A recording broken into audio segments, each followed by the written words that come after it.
কিন্তু যে নামের দ্বারা ভগবান অনায়াসে ভক্তকে ধরা দেয় একমাত্র সেই নামকেই মহামন্ত্র নাম বলা হয়। এটা হলো মহামন্ত্র। এর মতো শক্তিশালী মন্ত্র আর কিছু হতে পারে না। এটা যদি এক শক্তির মুহূর্ত, ব্রহ্ম মুহূর্তে যদি কোনো মা, যদি কোনো বাবা, যদি কোনো শিশু এটা সকালবেলা করতে পারে, আমি বলে দেবো 24 ঘন্টা তাকে কিছু করতে লাগবে না। মাত্র 48 মিনিট ওই ব্রহ্ম মুহূর্তটা যদি করতে পারেন, সারাদিন যদি আর নাম নাও করেন, আপনার কিছুই সে যাবে না। সকালবেলা স্বামীর জন্য রান্না করে দেবেন, দিন ছেলে পুলে বউ বাচ্চা আত্মীয় স্বজন পাড়া প্রতিবেশী নিয়ে আপনার দিন কেটে যায়, কেটে যাক। কিন্তু সকালবেলার সময়টা আপনি সবকিছুকে তাড়িয়ে দিন। সংসারের সকলকে বলে রাখবেন যে 3:30 থেকে 4:30 যখন বাজবে, আমাকে ওই সময় যেন কিছুর জন্য ডাকবে না। আমি ওই সময়টা আমার দেহ আর মন যার জন্য পেয়েছি আমি তার চরণে আত্মনিবেদন করব।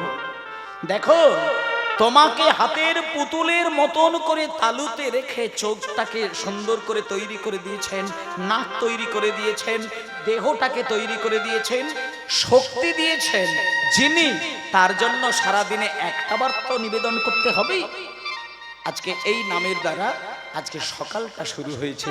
আমি মায়েদেরকে করজোরে বলে যাই, এই নেপালগঞ্জ এরিয়া সকলেই ভক্ত। আমি নেপালগঞ্জে প্রচুর গান বাজনা করেছি, তাই প্রতিটি মা বাবাদের অন্তর আমি জানি। আপনারা কীর্তন যথেষ্ট বোঝেন, যথেষ্ট কীর্তন বোঝেন। শুধু কলির প্রভাবে প্রভাবিত হয়ে আংশিক হয়তো একটু রঙ্গ তামাশার দিকে চলে যান, কিন্তু আপনারা কীর্তনের রস যথেষ্ট বোঝেন। তাই আপনারা নিত্যদিন সকালবেলা হলে একটুখানি প্রাণ দিয়ে হরে কৃষ্ণ মহামন্ত্র গানটা একটু মনে করে গাইবেন। যারা দীক্ষা নিয়েছেন তারাও করবেন, আর যারা দীক্ষা নেননি তারাও করবেন। শিশুপুত্র থাকলে তাকে দিয়েও করাবেন, আর বাড়িতে যদি বৃদ্ধ বৃদ্ধা মা বাবা থাকেন তাদেরকে দিয়েও করাবেন। যে বাড়িতে একটা শুধু সময় নামের ধ্বনি বেজে যায়, সেই সংসারে নেগেটিভ শক্তি কোনোদিন প্রভাবিত হতে পারে না। নাম হচ্ছে অমৃত। অমৃত যদি একবার ছিটিয়ে দিতে পারেন আপনার সংসারে, স্বর্গ থেকে যতই বিষ ছড়িয়ে পড়ুক, ওই বিষ আপনার সংসারকে কোনোদিন বিষাক্ত করবে না। তাই আমি আপনাদেরকে করজোড়ে বলে দিই, কলাবতী রাগের উপরে আপনারা নিত্যদিন সকালবেলায়, আমি টাইমটাও বলে দিচ্ছি, মোটামুটি 3:30 বেজে গেলে চেষ্টা করবেন বাড়ির কোনো একজন ব্যক্তি যেন উঠে ওই পরিবারের বাতাসের মধ্যে যেন একটুখানি নামটা বাজিয়ে দেয়। তারপরে যদি মনে হয় যে বেলার দিকে আবার ঘুম লাগছে, আপনি ঘুমান, তাতে অসুবিধে নেই। কিন্তু যে সময়টাতে নাম করলে নামীকে পাওয়া যায়, সেই সময়টা ঘুমিয়ে কাটিলে নামীকে হারানো যায়। ওই সময় নামী উদার হয়ে যায়। তাই ওই সময়টা হরে কৃষ্ণ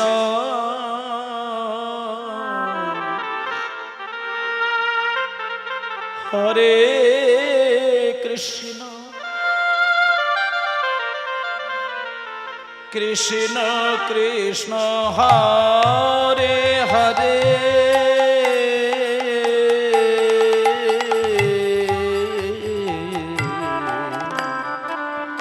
হরে রাম হরে রাম রাম রাম হরে হরে হরে কৃষ্ণ হরে কৃষ্ণ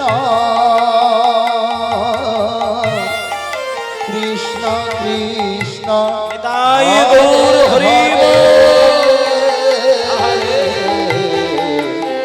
হরে রাম হরে রাম রাম রাম হরে হরে হরে কৃষ্ণ হরে কৃষ্ণ কৃষ্ণ কৃষ্ণ হরে হরে হরে রাম হরে রাম রাম রাম হরে হরে হরে কৃষ্ণ হরে কৃষ্ণ কৃষ্ণ কৃষ্ণ হরে সবাই হরে সবাই হরে রাম হরে রাম রাম রাম হরে হরে হরে কৃষ্ণ কৃষ্ণ কৃষ্ণ হরে হরে হরে রাম রাম রাম হরে হরে হরে কৃষ্ণ কৃষ্ণ কৃষ্ণ হরে হরে হরে রাম রাম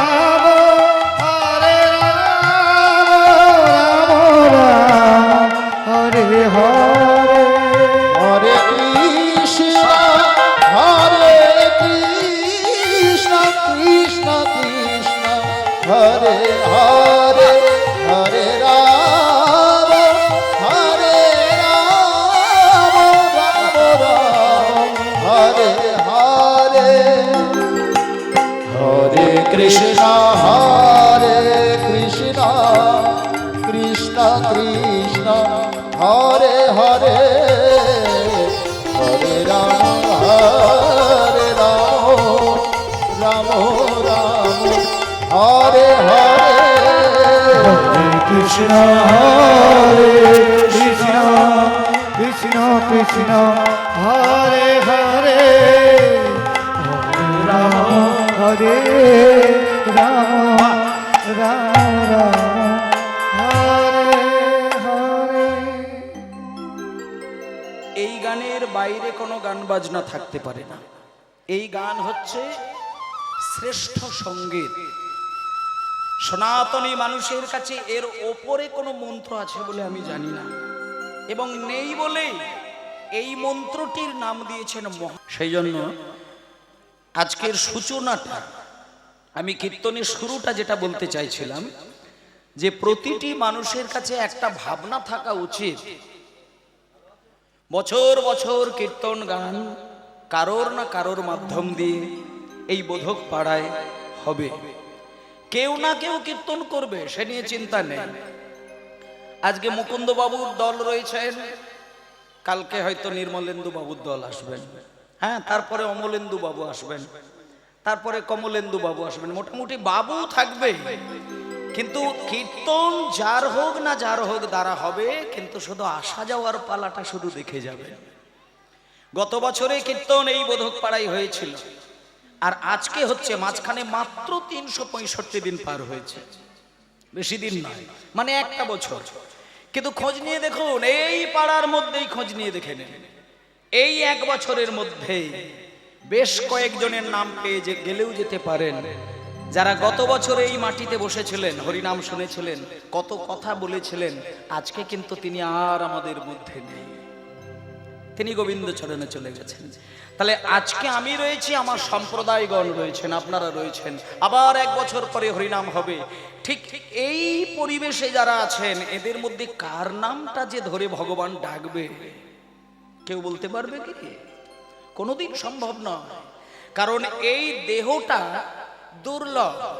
আজকে তুমি আছো, কথা বলছো, খাচ্ছ, ঘুমাচ্ছ, রসিকতা করছো, কিন্তু রাত্রির বেলা যখন তুমি নিদ্রাচ্ছন্ন হয়ে যাবে, সকালবেলা ওই নিদ্রা নাও ভাঙতে পারে। সারা পৃথিবীর মানুষ রাত্রিবেলা ঘুমায়, কিন্তু সকালবেলা ঘুমটা কিন্তু সবার ভাঙে না। এমন অনেক মানুষ আছে যারা ঘুমাতে যায়, কিন্তু সে ঘুম আর ভাঙে না। তাহলে যাদের ঘুমটা ভাঙলো তাদেরকে বলা হচ্ছে জেগে উঠলো, কিন্তু যার ঘুম আর ভাঙলো না তাকে বলা হলো মৃত। তাহলে না ঘুম ভাঙলে যদি মৃত হয়ে যায়, আর যার ঘুম ভেঙে যায় তাকে কি বলা হবে? মৃত্যুর বিপরীত শব্দ, যাকে বলা হচ্ছে জন্ম। তাহলে যে না ঘুম থেকে ওঠে তাকে মৃত্যু লোকে গেছে বলা যাচ্ছে, পরলোকে গেছেন। আর যিনি ঘুম থেকে জাগলেন তিনি তো নতুন করে জন্ম পেলেন। কারণ আমি যখন ঘুম থেকে ভেঙেই যখন আমার মাকে দেখতে পেলাম, বাবাকে দেখতে পেলাম, আমার সন্তানাদিদের দেখতে পেলাম, বাড়ি দেখতে পেলাম, প্রকৃতি দেখতে পেলাম, সুতরাং আমাকে বুঝতে হবে যে আমি আজকে আবার জন্ম পেলাম। এমনও তো আমার হতে পারতো যে আর 5টা মানুষের মতো আমার হয়তো ঘুমটা ভাঙলই না। তাহলে ঘুম যখন ভেঙেছে, নূতন করে জন্ম যখন আমি পেয়েছি, একবারটি যার কৃপায় আমার এই নয়ন খুলে তার প্রকৃতিকে দেখলাম, সেই ব্রহ্মাণ্ডের যিনি মালিক তিনি হলেন কৃষ্ণ, আর তার আনন্দের যিনি নারী রূপ তিনি হলেন রাধা তত্ত্ব, আর সেই রাধার কৃষ্ণের মিলিত যে শক্তির প্রকাশ তিনি হলেন একজন, যার নাম হলো শ্রীকৃষ্ণ চৈতন্য মহাপ্রভু। যিনি মহাপ্রভুকে সম্মান করেন, আমি একটা কথা বলি, যিনি চৈতন্যের নাম ধরে সদাই কাঁদেন, আমি বলে দেব তাকে কিছুই করতে লাগে না, 33 কোটি দেবতা স্বর্গে বসে বসে তার জন্য কাঁদেন।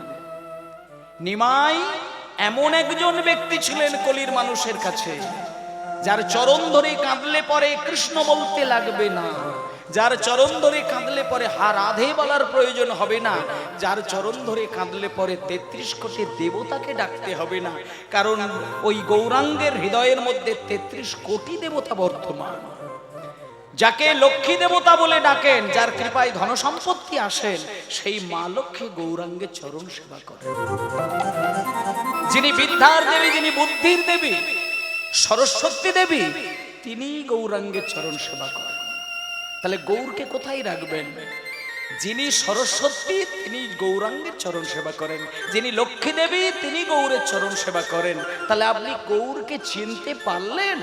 যিনি গৌরকে চেনেন না তাদের ক্ষেত্রে একটা কথা বলে দিই মা, গৌরকে ভুলে গিয়ে কাউকে ডাকলে পরে সে ডাক বিফলে যায়।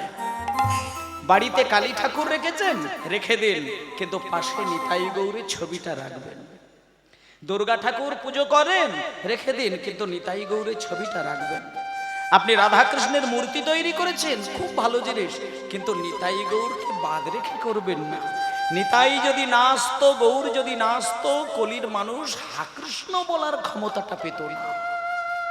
এতদিনে কৃষ্ণ বলতে গেলে জীবন রসাতলে চলে যেত, কিন্তু নিজের জীবনকে বলি দিয়ে সারা মানব সমাজের কল্যাণ সাধন করেছেন যিনি, তিনি হলেন আমার জগতের শ্রেষ্ঠ পরম ব্রহ্ম, যার নাম হলো আমার গৌর হরি। রামকৃষ্ণ দেব তিনি কালীর ভক্ত, কিন্তু গৌর বলতে কাঁদতেন। বিবেকানন্দ তিনি কিন্তু প্রথম জীবনে গৌরাঙ্গকে মানতেন না, কিন্তু শেষের দিনে তিনিও কিন্তু গৌর বলতে অজ্ঞান হয়েছিলেন। তিনি কিন্তু একটা সময় বলেছিলেন যে ওরে গান বাজনা যতই শিখে যাস, গান বাজনা যতই তোরা শুনে যাস, ভগবানকে আরতি দিয়ে ডাকার জন্য যদি কোনো সঙ্গীত বাংলায় থাকতে হয়, সেটা আমি এতদিনে বুঝলাম গৌরাঙ্গের কীর্তন গান ছাড়া আর কিছু হতে পারে না।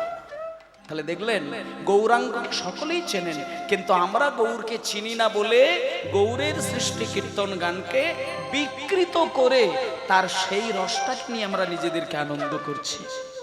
আজকে আমি আপনাদের সামনে যে লীলাটি আস্বাদন করাবো সেটা উপযুক্ত বিকেল বেলার একটি লীলা। মানে এইরকম বিকেলটি মানুষের কাছে খুব বেদনাদায়ক একটা বিষয় বলা যায়। কারণ শুনে নিন মায়েরা, সকাল বেলাটা ভালোই লাগে, শিশু যখন জন্ম নেয় সেই জন্মের যে সুন্দর একটি মিষ্টি বদন, যেটা দেখলে পরে মায়েরও ভালো লাগে, বাবারও ভালো লাগে, পাড়া প্রতিবেশীরও ভালো লাগে, আত্মীয় স্বজনেরও ভালো লাগে। কেন না সবেমাত্র ছেলেটা জন্ম নিয়েছেন, ওটা হলো সকাল বেলায়।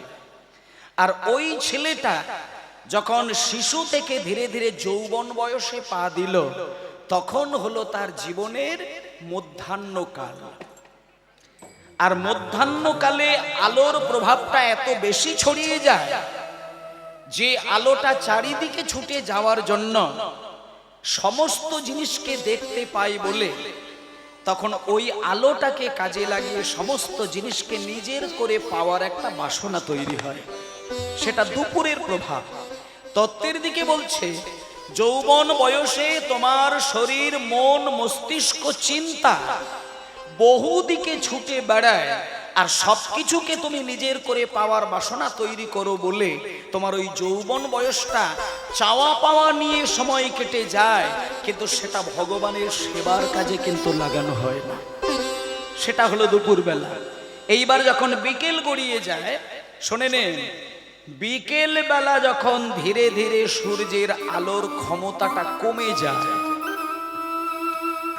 এই এখন যে সূর্যের আলোটা দেখছেন দুপুরের মতন তেজ আছে কি? অনেক কম।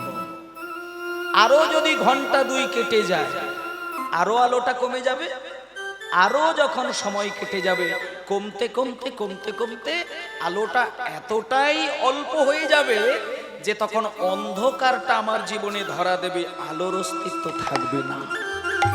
তাহলে মায়েদেরকে এই জায়গাটা খুব সামান্যভাবে নিলে হবে না, একটু ভেতর থেকে বুদ্ধি কাটিয়ে চিন্তা করে দেখুন। যেদিন আমরা জন্মগ্রহণ করেছিলাম সেই দিনটা আমাদের হয়েছিল প্রভাতকাল, আর সারা জীবনটা আমাদের কাছে একটা লীলা। আর যেদিন আমাদের সবকিছু ছেড়ে এইবার সবাইকে রেখে দিয়ে যখন গোবিন্দের কাছে যাবার একটা ডাক এসে যাবে, সেটা হলো আমার জীবনের সন্ধ্যাকাল। মানে তুমি তোমার জীবন বেলাটাকে কাটিয়ে ফেলেছো, আর দেরি করো না, গরু বাছুরগুলো তোমার এক জায়গায় করো, এইবার তোমাকে বাড়ি ফিরতে হবে।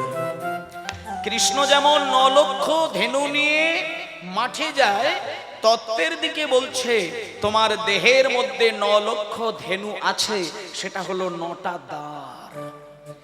9 লক্ষ মানে 9 দিক দিয়ে লক্ষ্য করেন আমাদের এই মন, যেটা আমাদের দেহের মধ্যে থাকা 9টা ছিদ্র, যেটাকে বলা হচ্ছে নবদ্বার।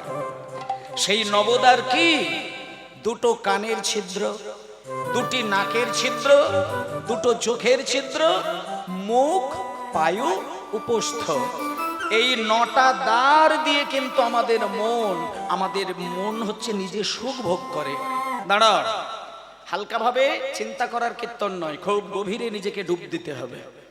তাহলে নবদ্বার দিয়ে মন আমাদের তীরের মতো বাইরে ছুটে যায়, আর মন সেইগুলোকে কাজে লাগিয়ে নিজেকে সুখ ভোগ করে।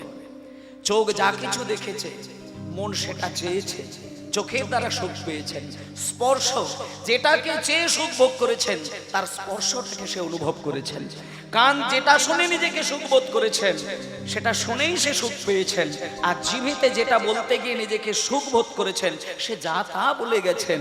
কিন্তু যেদিন বৃদ্ধ বৃদ্ধা হয়ে যেতে হয়, সেদিন এইবার সবকিছুকে গুটানোর অভ্যাস তৈরি করতে হয়। শুনে নেন, এখানে যাদের 60 বছর 65 বছর বয়স, তাদেরকে আমি আরো ভালো করে বুঝিয়ে দিই। যেদিন আপনার বয়স ছিল 40 বছর, সেদিন আপনার সংসারে যতগুলো পার্সন ছিল, ব্যক্তি ছিল, সবাইকে কল্যাণের জন্য যা বলেছেন এক কথাতেই তারা আপনার কথার গুরুত্ব দিয়েছেন। আর যেদিন আপনার 60 বছর বয়স হয়ে গেল, সেদিন আপনি ভালোর জন্য কাউকে কিছু পরামর্শ দেবেন, আপনার কথা কিন্তু শুনবে না। কারণ শাস্ত্র বলছে যে 1 থেকে 5 বছর বয়সটা শিশুরূপে কেটে যায়, 5 থেকে 20 বছর পর্যন্ত বয়সটা শিক্ষা দখল করার জন্য কেটে যায়, আর 20 থেকে 50 পর্যন্ত বয়স হয়ে গেলে তখন সংসারের দায়িত্ব সামলানোর জন্য কেটে যায়। 50 থেকে 60 এই 10টা বছর তার বানপ্রস্থ জীবনে পা দিতে হয়। তার মানে সংসারের কথা থেকে নিজেকে বেরিয়ে আসতে হয়। তুমি চোখের সামনে বৌমার দোষ দেখতে পাবে, কিন্তু তুমি শাশুড়ি মা, তোমার বয়স যেহেতু 60 হয়ে গেছে, তুমি বৌমাকে ভালোর জন্য কথা বলবে, ওই বৌমা তোমাকে থেঁতো করবে, কিন্তু তোমার কথা শুনবে না। ছেলের মঙ্গলের জন্য তুমি বলবে, ছেলে কথা শুনবে না। কেন না? তোমার সূর্য বিদায় নিয়েছে, তুমি সংসারের কর্মের জন্য আর নও। এবার তুমি সবকিছু গুটিয়ে নাও, কানে যেটা শুনবে সেটা তুমি যেন শুনতে না পাও, চোখে যেটা দেখবে ভালো না লাগলেও সেটা তুমি যেন দেখতে না পাও। বলার ইচ্ছে তোমার জাগবে, কিন্তু তুমি কিছু বলো না। এটাই হচ্ছে বয়সকালের ধর্ম। যাদের বয়স বেড়ে যায়, তাদের চোখ আর সংসারের দিকে রাখা চলে না, কান সংসারের কোনো কথার দিকে রাখা চলে না, এই কথা সংসারের কোনো কটু কথাই থাকা চলে না। তাই সমস্ত জায়গাকে একমুখী করতে হয়, যাতে সমস্ত দ্বার দিয়ে আমার মনটা গোবিন্দ চরণে চলে যায়। আমাদের এই দেহ 9খানা দ্বার রয়েছে আর 8খানা ঘর রয়েছে। দেহের বাইরে 9টি দ্বার আর দেহের ভেতরে থাকে 8খানা সাজানো ঘর। সেই 8টি ঘর কোথায় আছে আমি আপনাদের একটু সুন্দর করে বুঝিয়ে দেই। মাথায় একটি ঘর বানিয়ে দিয়েছেন ঈশ্বর। প্রত্যেকটা মানুষের মাথায় একটি ঘর আছে, দুটো ভ্রুর মাঝে একটা ঘর, গলায়, হৃদয়ে। কটা হলো? মাথা, ভ্রুর মাঝে, গলায়, হৃদয়, এই নিয়ে 4টে। নাভি আর নাভির ঠিক নিচে মেড্র অগ্রে মেড্র মূলে এই 8খানা পদ্ম ফুল আমাদের দেহটাকে সাজিয়েছেন। তোমার মন যখন নিচের ঘরে থাকে তখন তুমি ভগবানকে ডাকার অধিকারী হও না। যখন নিচের ঘর থেকে উপরের ঘরে তুমি দরজা খুলে ঢুকতে পারো তখন মনটাকে ধীরে ধীরে ঊর্ধ্বমুখী করতে পারো। যেদিন মন নিচে থেকে এই জায়গায় এসে পৌঁছায় তখন বলা হচ্ছে সহস্রদল পদ্মের কাছে চলে আসে, যেটাকে ব্রহ্ম তালু বলা হয়। তার মানে এই ঘরে যদি তুমি একবার পৌঁছাতে পারো তখন এই সংসারে বসেই চোখ বন্ধ করলে তুমি বিষ্ণুর চরণটাকে দেখতে পেয়ে যাবে। এখনো বাংলার মাটিতে দেখবেন তুলসীমালা গলায় নিলে কজন মুসলমান আপনাকে অবহেলা করে দেখবেন, করবে না। যতগুলো ব্যক্তি আপনার মালা ধরে কথা বলবে, নিরামিষ খাওয়া ধরে কথা বলবে, তিলক সেবা ধরে কথা বলবে, বৈষ্ণবের অপমান নিয়ে কথা বলবেন, তারা দেখবেন সবই ঘরের ছেলে। আমার পেটের ছেলে না হতে পারে, অন্য কারো মায়ের পেটের ছেলে, কিন্তু সে সনাতন ধর্মের মানুষ। তাহলে সনাতন ধর্মের মানুষ হয়ে সনাতন ধর্মের বৈষ্ণবকে যারা নিন্দা করেন, এহেন সনাতন ধর্ম পৃথিবীর মাটিতে খুব ভালো জায়গায় দাঁড়িয়ে থাকতে পারে না। শুধু রাজনৈতিক স্তরের দিকটা লক্ষ্য দিলে হবে না। রাজনৈতিক দিক থেকেই যে শুধু ধর্ম রসাতলে যাচ্ছে তা নয়, ব্যক্তিগতভাবে সনাতন ধর্মের বাড়িতে বাড়িতে এক একটি করে কালপিট মানুষের বাস আছে, যাদের দ্বারা ধর্ম রসাতলে চলে যাচ্ছে। সেজন্য এখানে যারা মায়েরা বাবারা রয়েছেন, আমি আপনাদের কাছে এইটুকু অন্তত কথা বলবো, কীর্তন আপনারা শুনতে এসেছেন, এটা আপনারা ভাগ্য ভালো করেছেন। কিন্তু যারা কীর্তনকে পছন্দ করেননি, যারা বৈষ্ণবকে পছন্দ করেননি, যারা ভগবানকে মূলেও বিশ্বাস করেননি, তাদেরকে আমি এইটুকু বলতে চাই, সনাতন ধর্মের ঘরে যেহেতু তুমি জন্ম নিয়েছ, কিছু করতে পারো বা না পারো, যারা ধর্মের হাল ধরে ঘুরে বেড়াচ্ছেন তাদেরকে একটু চেষ্টা করবে সম্মানটুকু দেবার, এটা চেষ্টা করবেন। আর যারা কমিটির দাদা ভাইরা আছেন তাদেরকে অন্তত এইটুকু দায়িত্ব দেব যে 2-3টে দিন গ্রামে যখন কীর্তন হবে একটু সংকল্প করবেন, এই 2-3টে দিন আমরা কমিটির দাদা ভাইয়েরাও মদ খাবো না। আর যারা আমাদের গ্রামবাসীগণ মদ ছাড়া যাদের জীবন চলে না, তাদেরকেও বলবো এই 3টে দিন যেন তারা মদের নেশাটা না করে। কেন? যখন নিজের মধ্যে তামসিক নেশা জুড়ে যায়, রাজসিক গুণ যখন বেড়ে যায়, সেই ব্যক্তির হৃদয়ে সাত্ত্বিক রস আস্বাদন কোনোদিন সম্ভব নয়। আপনি টাকার মালিক হতে পারেন, শিক্ষায় পণ্ডিত হতে পারেন, হ্যাঁ, বিদ্যা বুদ্ধির পণ্ডিত হতে পারেন, কিন্তু রাজসিক গুণ তামসিক গুণটাকে দমন করতে না পারলে আপনি কোনোদিন সাত্ত্বিক গুণের অধিকারী হতে পারেন না। আর সাত্ত্বিক গুণ যদি আপনার ভেতরে না জাগরিত হয়, আপনি যতই বড় বড় কথা বলে যান, যতই পণ্ডিতের আসনে বসে থাকুন, আপনার সঙ্গে ভগবানের কোনো সম্পর্ক তৈরি হবে না। এই যে যোগাযোগ, যোগ সাধন করেন, যোগ শব্দে যুক্ত হওয়া, কার সাথে যুক্ত হওয়া? নিজের প্রকৃতি দেহের সঙ্গে আর এই প্রকৃত ব্রহ্মাণ্ডের সঙ্গে যুক্ত হওয়া। সেটা কিসের দ্বারা? সাধনার দ্বারা, ভক্তির দ্বারা। সেই জন্য মায়েরা, আজকে আমি শুরুতে যে গানটা গাইলাম, আমি দাঁড়িয়ে যে গানটা গাইলাম একটুখানি বলে দিই। এই গানটির নামটা হচ্ছে সোম তালের গান।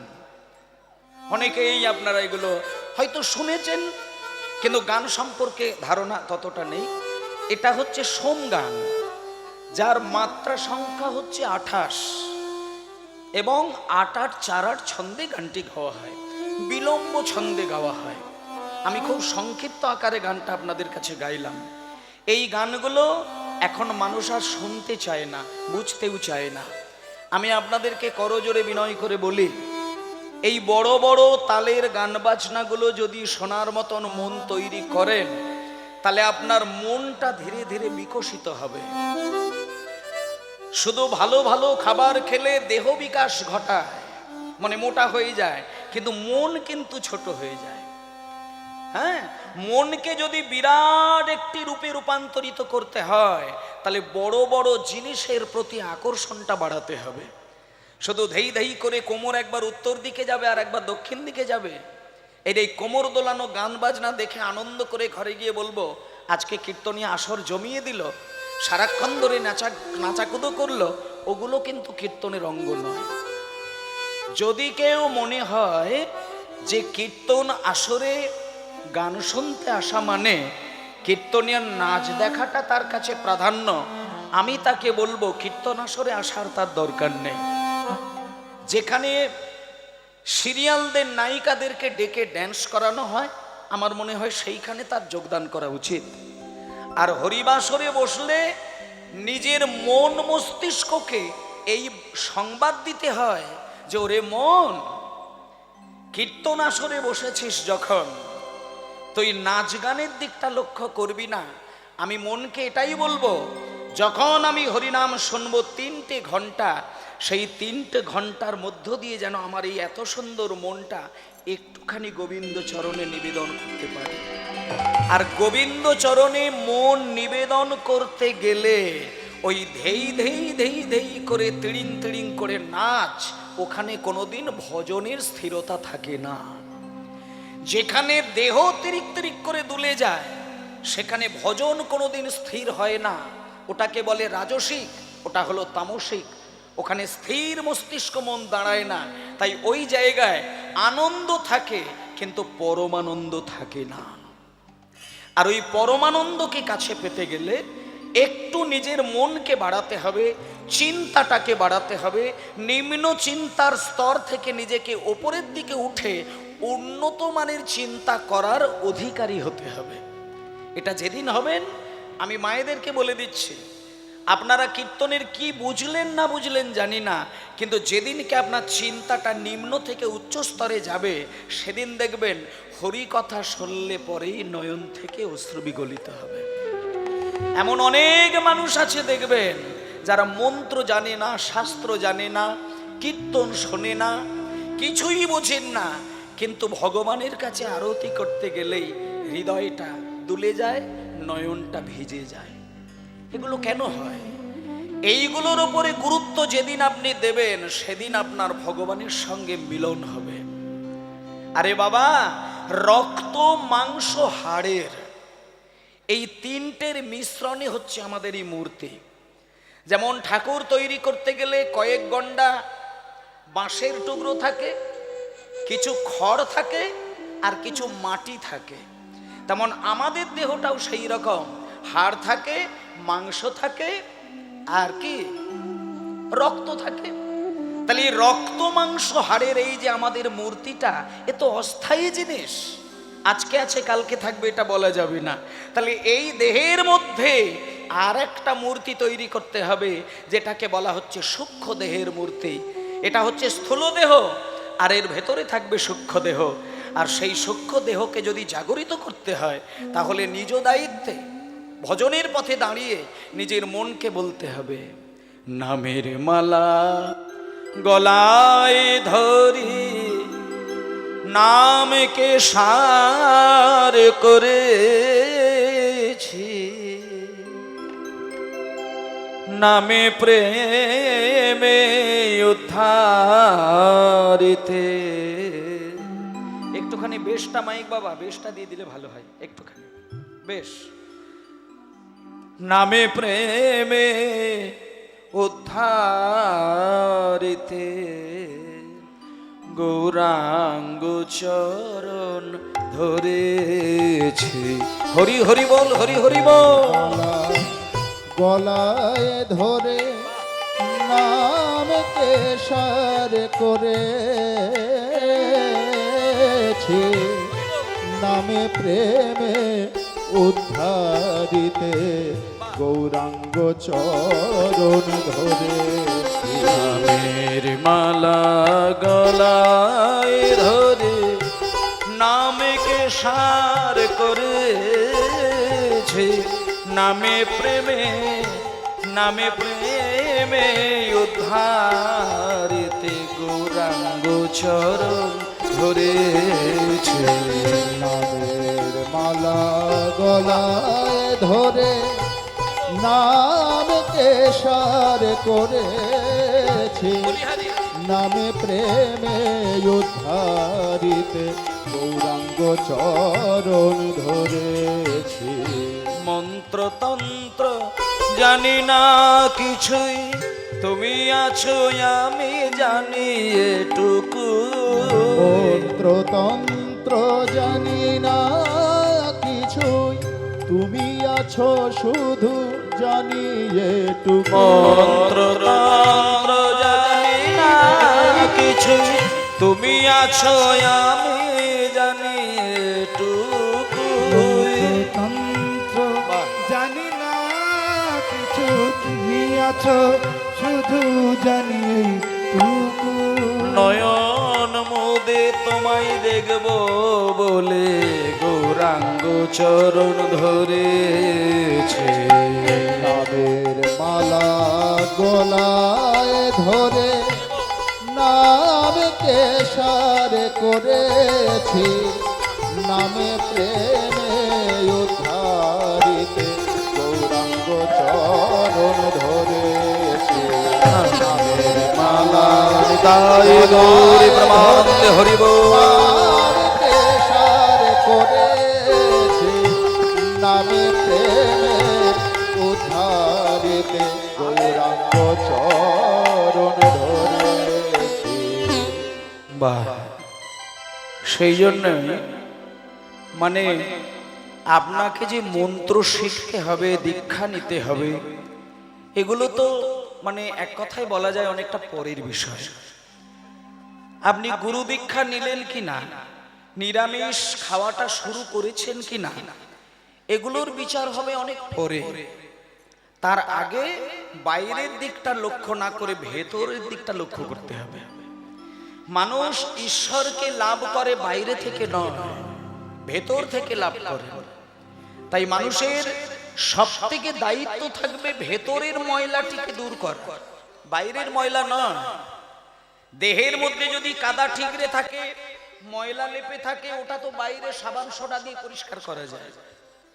কিন্তু অন্তরের মনের মণিকুঠায় অল্প অল্প করে ময়লা ফাঁদ জমতে জমতে যেদিনকে ময়লার একটা আস্তরণ জমে যায়, সেদিন তো আপনি চট করে সেই ময়লা তুলতে পারবেন না। সেই জন্য মায়েদের একটা কথা বলি, যেমন জামা কাপড় ময়লা হয়ে গেলে একটানা 1 বছর পরে যদি একটা জামা কাচতে যান, সেই জামার ময়লা তুলতে গেলে জামাটাই ছিঁড়ে যায়, হবে না? প্রত্যেক দিন জামা পরছেন আর ময়লা তুলতে গিয়ে আপনি বছরে একবার ময়লা তুলছেন, তখন ময়লা উঠবে না, জামা ছিঁড়ে যাবে। কিন্তু যদি নিত্যদিনের ময়লাটা হালকা হালকা করে সাব দিয়ে পরিষ্কার করেন, তাতে নিত্যদিন ময়লাও পরিষ্কার হবে আর জামাটাও ভালো থাকবে। তেমন এই দেহের ভেতরে থাকা মন, এর মধ্যে আমাদের দিনের পর দিন অপরাধের কালিমা নিত্যদিন জমতে থাকে। একটা মানুষ এখানে বলতে পারবেন না যে আমি কিন্তু কোনোদিন পাপ করি না, এটা বলা যাবে না। কেউ যদি আমিষ খেয়ে থাকো তাহলে আমি বলবো তিনি পাপ কাজ করছেন। এবার কেউ যদি নিরামিষ খেয়ে থাকো, আমি তাতেও বলবো আপনি পাপ কাজ করছেন। কারণ আপনি একটা আপেল কেটে খাচ্ছেন, আপনি বুঝে যান যে ওই আপেলটার মধ্যেও প্রাণ আছে, ওখানে বীজ আছে, ওই বীজ হচ্ছে একটা প্রাণ।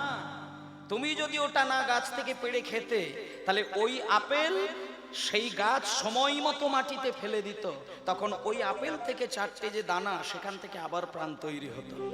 কিন্তু তুমি সেটা খেয়ে নিলে, তাহলে তুমি কোনো না কোনো প্রাণকে কেটে তোমার প্রাণকে তুমি রক্ষা করেছো। তাহলে তুমি নিরামিষ আমিষের বিচার ধরে নিয়ে ভগবানের সেবার কথা চিন্তা করলে হবে না। তোমার ভেতরের চিন্তা শুদ্ধ যতদিনে না হবে ততদিন আমিষ নিরামিষ নাম ধ্যান জপ এগুলো বাইরে থাকবে, ভেতরে মাখামাখি হবে না। তাই জন্য মায়েরা সবাই মিলে একবার বলুন, ভজ রাধা কৃষ্ণ গোপাল কৃষ্ণ কৃষ্ণ কৃষ্ণ। মুখে মনরে রাধা কৃষ্ণ গোপাল কৃষ্ণ কৃষ্ণ কৃষ্ণ বলো মুখে। ভজ রাধা কৃষ্ণ গোপাল কৃষ্ণ কৃষ্ণ কৃষ্ণ বল মুখে মনরে। রাধা কৃষ্ণ গোপাল কৃষ্ণ কৃষ্ণ কৃষ্ণ বল মুখে মনরে। রাধা কৃষ্ণ গোপাল কৃষ্ণ কৃষ্ণ কৃষ্ণ বলো মুখে। ভজ রাধা কৃষ্ণ গোপাল কৃষ্ণ কৃষ্ণ কৃষ্ণ বল মুখে মনরে। কৃষ্ণ গোপাল কৃষ্ণ কৃষ্ণ কৃষ্ণ বলো মুখে। নামে মুখ ভরে যায় অভাব মিঠাই। নামে বুক ভরে যায় অভাব মেটায়। ভরে যায় অভাব মেটায়। মুখ ভরে যায় অভাব মিঠাই। স্বভাব নামে বুক ভরে যায় অভাব মেটায়। স্বভাব জাগায় মহাসুখ। ভজ রাধা কৃষ্ণ গোপাল কৃষ্ণ কৃষ্ণ কৃষ্ণ বল মুখে মনরে। রাধা কৃষ্ণ হরিদিন বন্ধু চিরদিনের বন্ধু। হরিদিন বন্ধু চিরদিনের বন্ধু। জীবের করুণা লোকে লোকে বন্ধু। চিরদিনের বন্ধু জীবের করুণা লোকে লোকে। আর ভজনারে অন্ধ চরণার বৃন্দ। ভজনারে অন্ধ চরণার বৃন্দ। দুস্তর মায়ার বিপাকে ভজ রাধা কৃষ্ণ গোপাল কৃষ্ণ কৃষ্ণ কৃষ্ণ বল মুখে মনরে।